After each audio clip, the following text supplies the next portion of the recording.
ಭಾರತ ಸರ್ಕಾರದ ಅರೆಸೇನಾ ಪಡೆಯಲ್ಲಿ ಸುದೀರ್ಘ 36 ವರ್ಷಗಳ ಕಾಲ ಸೇವೆ ಸಲ್ಲಿಸಿ ನಿವೃತ್ತರಾದ ಶ್ರೀ ವಸಂತ್ ಕುಮಾರ್ ರವರು ಸ್ವಗ್ರಾಮ ಕದಾಳು ಗ್ರಾಮಕ್ಕೆ ಆಗಮಿಸಿದರು. ಈ ಸಂದರ್ಭದಲ್ಲಿ ಕದಾಳು ಹಾಗೂ ಸುತ್ತಮುತ್ತಲಿನ ಗ್ರಾಮಸ್ಥರು ಮತ್ತು ಅರೆಸೇನಾ ಪಡೆಯ ಹಲವಾರು ಮಾಜಿ ಯೋಧರುಗಳು, ಅವರ ಸ್ನೇಹಿತ ಬಳಗದವರು ಮತ್ತು ಬಂಧು ಬಳಗದವರು ಸೇರಿ ಸಡಗರ ಸಂಭ್ರಮದಿಂದ ಗ್ರಾಮಕ್ಕೆ ಬರಮಾಡಿಕೊಂಡರು ಹಾಗೂ ವಿಶೇಷ ಸನ್ಮಾನ ಕಾರ್ಯಕ್ರಮ ಮಾಡಿದರು.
ಉದ್ಘಾಟನೆಯನ್ನು ನೆರವೇರಿಸಿಕೊಟ್ಟಂತಹ ಶ್ರೀ ರಾಜಪ್ಪಗೌಡರಿಂದ 2 ಹಿತವಚನಗಳನ್ನು ಕೇಳಲು ಬಯಸುತ್ತೇವೆ.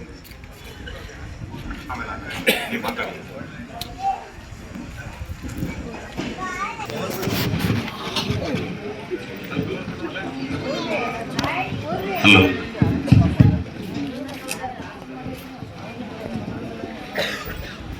ಇವತ್ತಿನ ನಮ್ಮ ಕದಾಳ ಗ್ರಾಮದಲ್ಲಿ ನಡೆಯುತ್ತಿರುವಂಥ ಕಾರ್ಯಕ್ರಮ ಅಂದರೆ ಅದು ಅದ್ದೂರಿ ಕಾರ್ಯಕ್ರಮ.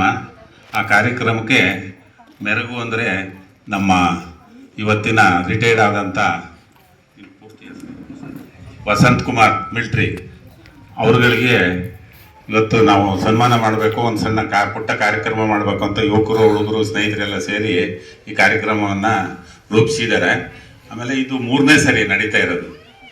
2 ಸರಿ ಆಗಿ ನಮ್ಮೂರಲ್ಲಿ ಏನು 3 ಜನ ರಿಟೈರ್ಡ್ ಆದರು, 3 ಜನ ಇವರು ಸೇರಿ ಮಾಡಿದಂಗೆ ಆಗಿರುತ್ತೆ. ಆಮೇಲೆ ವೇದಿಕೆ ಮೇಲೆ ಇರುವಂಥ ಎಲ್ಲ ಗಣ್ಯರೇ ಮತ್ತು ಇಲ್ಲಿ ನಡೆದಿರ್ತಕ್ಕಂಥ ಎಲ್ಲ ಮಹಿಳಾ ಮಾನೀಯರೇ ಮತ್ತು ಸುತ್ತಮುತ್ತ ಎಲ್ಲ ಗ್ರಾಮಸ್ಥರೇ, ಈ ಮಿಲ್ಟ್ರಿಲಿ ಕೆಲಸ ಮಾಡೋದು ಅಂದರೆ ಅದು ಅಷ್ಟು ಸುಲಭ ಅಲ್ಲ. ಆ ಕಬ್ಬಣ ಕಬ್ಬಣ ಇರುತ್ತಲ್ಲ, ಅದು ಹಿಡ್ದಂಗೆ ಆ ಕಬ್ಬಣನ ಹಿಡಿದು ನಾನು ಕೆಲಸ ಮಾಡ್ತೀನಿ ಅಂತ ಹೋಗ್ತಾರಲ್ಲ, ಅವರಿಗೆ ಎಲ್ಲರೂ ಅವ್ರು ಎಷ್ಟು ಚೆನ್ನಾಗಿ ಕೆಲಸ ಮಾಡಿದ್ದಾರೆ ಅವರಿಗೆಲ್ಲ ನಾವು ಶರಣಾಗಿ ಒಂದು ಶಿರಸಾಷ್ಟಾಂಗ ನಮಸ್ಕಾರ ಮಾಡ್ಬೇಕು. ಯಾಕೆ ಅಂದರೆ ಇವತ್ತು ಹಿಂದಿನ ಥರ ದೇಶ ಪ್ರಪಂಚ ಇಲ್ಲ. ಈಗ ಹೆಂಗಿದೆ ಅಂದರೆ ಈಗಿಂದು ಕತ್ತಿ ಗುರಾಣಿಯಲ್ಲಿ ಯುದ್ಧ ಮಾಡಿ ಎಷ್ಟೋ ಜನ ಅಮಾಯಕರೆಲ್ಲ ಹೋಗ್ತಾ ಇದ್ರು. ಈಗ ಆ ಥರ ಇಲ್ಲ. ಹಂಗಾಗಿ ಈಗ ಎಲ್ಲ ಟೆಕ್ನಾಲಜಿ ಚೇಂಜ್ ಆದಮೇಲೆ ಈ ನಿಂತು ನೋಡಬೇಕು ಆ ಥರದ ಯುದ್ಧ ಬಗ್ಗೆ ಹೆಚ್ಚು ಮಾತಾಡೋದಕ್ಕಿಂತ ಇಲ್ಲಿ ಯಾರು ನಡೆದಿದ್ದಾರೆ ಅವರೆಲ್ಲ ಒಂದು 4 ಮಾತಾಡ್ಲಿ ಅಂತ ಹೇಳ್ತಾ ವೇದಿಕೆ ಮೇಲೆ ಇರುವ ಎಲ್ಲ ಗಣ್ಯರಿಗೂ ಮತ್ತೆ ಇಲ್ಲಿ ನಡೆದಿರ್ತಕ್ಕಂಥ ತಮ್ಮಗಳಿಗೆ ಎಲ್ಲರಿಗೂ ವಂದಿಸಿ ನಾನು ಮಾತು ಮುಗಿಸ್ತೀನಿ. ಜೈ ಹಿಂದ್, ಜೈ ಭಾರತ್. ಭಾರತದ